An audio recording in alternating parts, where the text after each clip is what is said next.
une activité de rue. Donc voilà, Isabelle, je pense, vous avez préparé votre intervention. Voilà. Bonjour, je m'appelle Isabelle et je suis bénévole à l'association de fibromyalgie SOS. Je suis atteinte d'un handicap, tout comme vous, mais qui ne se voit pas, mais qui est bien présent et me permet de ne plus mener une vie normale. Je suis atteinte de fibromyalgie depuis mon enfance, mais la maladie s'est fortement aggravée il y a 14 ans. Le matin, il me faut quelques heures pour déplier mes articulations qui me font tant souffrir et pouvoir commencer ma journée. Avec bien souvent une nuit presque blanche derrière moi, tellement mon corps a souffert et m'a tenue éveillée. Certains jours, je ne peux ni conduire ni marcher. Je ne peux plus m'occuper de mes enfants, comme une maman qui aimerait tant partager des choses devenues trop difficiles, comme une sortie au parc, au cinéma, un jeu. Je ne suis plus qu'une maman aimante, mais si fatiguée pour eux. Pour améliorer mon état général, il me faudrait des soins, mais qui à l'heure actuelle ne sont pas remboursés ou si peu.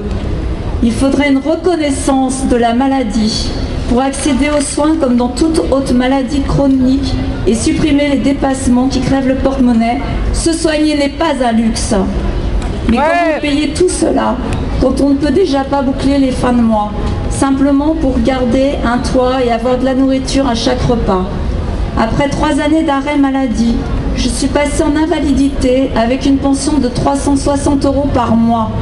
Le mois dernier, cette pension est passée à 260 €. Car je dépassais les 3 ans d'invalidité et cela est devenu ma pension définitive. Donc, pour compléter cette somme, pour survivre et ne pas être une charge, je fais de l'aide aux devoirs le soir après l'école. Sans oublier qu'il ne faut pas que je fasse plus d'heures que pour un salaire équivalent à ma pension, sinon celle-ci me sera supprimée.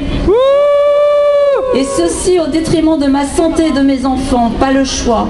Mais ceci aggrave les symptômes et la fatigue.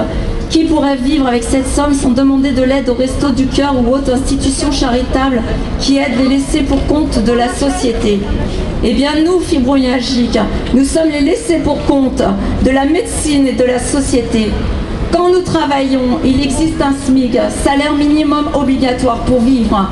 Quand nous ne pouvons plus travailler, il existe aussi un SMIC, salaire minimum non obligatoire pour survivre. Oui. Quelle honte pour un pays aussi prestigieux que la France de laisser en marge de la société ceux qui ne leur servent plus à rien, ni pauvres, ni soumis.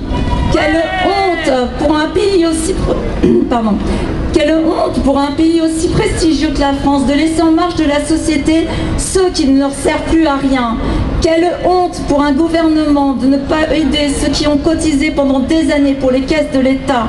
Quelle honte de ne pas proposer une loi pour un SMIC égal à celui d'un salarié pour la pension d'invalidité qui nous est allouée. Faudrait-il un président handicapé pour comprendre notre calvaire et que les choses bougent enfin pour ceux qui, eux, ne peuvent plus bouger? Mon combat, malgré la maladie, c'est de me faire entendre auprès du gouvernement afin de ne plus être laissé pour compte, ni pauvre, ni soumis. C'est avec l'association Fibromyalgie et le mouvement Ni pauvre ni soumis que je me bats. Mon combat, c'est aussi le vôtre, avoir une vie décente, ni pauvre, ni soumis. Je ne souhaite à personne le mal que je vis tous les jours car ce serait inhumain. Et contrairement à ceux qui ne nous comprennent pas, nous sommes des personnes qui n'ont peut-être plus leur faculté physique ou intellectuelle.